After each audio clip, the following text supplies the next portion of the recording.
Access to all functions previously transferred to bridge.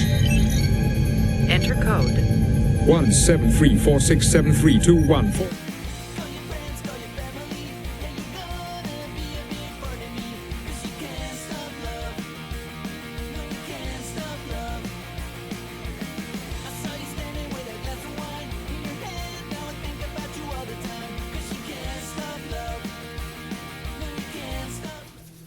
Hello, welcome back to Star Trek Sodium. This week I've got some terrific facts all about Star Trek Next Generation's Season 4 classic, Brothers. Thank you very much for watching, and I hope some of these facts really teach you a thing or two. The original plan was for the actor who previously played Lore in a previous season's episode would return, but unfortunately Lenny Von Dolan was busy with Twin Peaks, and so the data robot actor Spiner would have to pull double duty playing both Data and Lore. He couldn't actually play both parts at the same time, and so a little camera trickery was needed, like reverse shots and the compositing of images, some real Hollywood magic. It was during the production of Brothers that Lever Burton and his cousin Tim were having the grand opening of their Hensing restaurant, named Blind Beetles and Juice. This potentially happy celebration was beset with drama when a change in atmospheric pressure caused a legion of bad scorpions to come in out of the desert and to infest the premises, leading to pest control needing to be called in. This caused Burton to be in even more of a worse mood than usual on set. The genesis of the idea of the story of the episode reportedly came directly from Rick Berman himself, who had recently caught up with his estranged brother Vernon for a few drinks one rusty evening. There were a few differences between this meetup and the story of the episode, most noticeably the absence of androids when Berman met up with his brother, but even to this day he claims that the episode Brothers is simply an exciting dramatization of what happened to him that fateful evening when he met Vernon.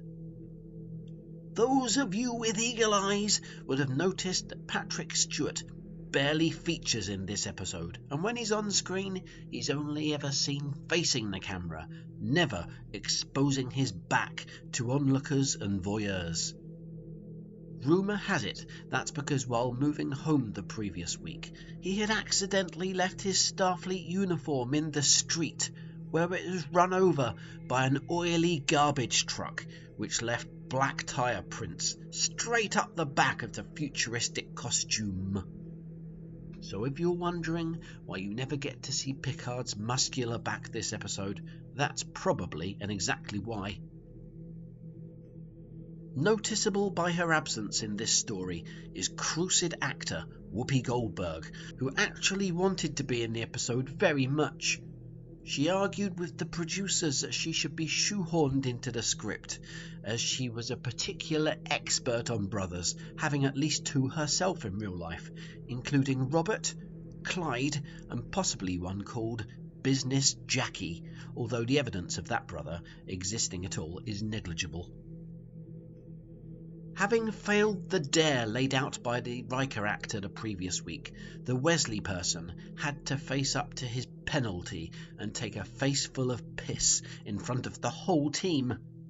The lights were dimmed as the shamed youth possibly walked towards his warm and pungent sticky surprise. Those present would never admit any details of what happened exactly, but by extrapolating snippets from each of the actors we can discover that the bearded actor threw the still warm contents of a jar into the Wesley person's face as he was held in place by Citrus and McSomething. Quite a lot of the excretion actually splashed into Marina Citrus's hair, sweetening it up. During the filming of the soapy episode Brothers, several actors noticed a pervasive odour emanating from their very good colleague Marina Citrus. Those of you who have been up close with flying vermin before would be familiar with the smell. As a keen bird lover, Citrus had been letting filthy pigeons nest in her apartment in the Hollywood Hills. The stink of the foul birds had permeated her clothes and hair over time, becoming quite offensive to anyone within nose contact. The original plan for the episode was to have a genuine old man playing Dr. Sung, but the youthful data robot actor, who would be turning 22 in just a few weeks' time, requested the role, of course hoping for an extra paycheck, using the aesthetic trickery of thick latex and marvellous makeup techniques. Little did the actor know that he would naturally look exactly like Dr. Sung just 25 years later, which would need no makeup at all. He was possibly heard saying at the time to Gatesmuck something, that when he was in the Sung makeup he felt like he looked about the same age as her. In a move which shocked everyone, the usually unforgetful Worth actor appeared at the Star Trek Studio 9 building that day without his favourite jacket.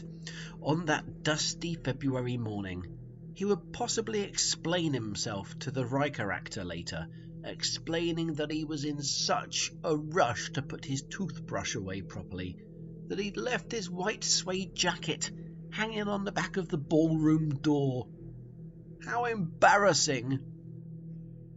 Preachy vegan actor Gatesmuck something possibly went into overdrive during the production of Brothers, making sure to lecture each actor in turn about animal cruelty and the benefits of cutting out cheese from one's diet. How the tables were turned, though, when somehow the Wesley person actor persuaded her to have a bite of his juicy ham and cheese baguette, simply by telling her that it was delicious and that it possibly had some leaves in it somewhere. And for the comment of the week, Belzadil remarks that Jean-Luc Picard's left arm was played by a stand-in due to the number of shots requiring it to be in close-up. That makes sense, as it is of course corroborated by the fact that Patrick Stewart was only an actor and not an arm model. Well, thanks for watching, don't you?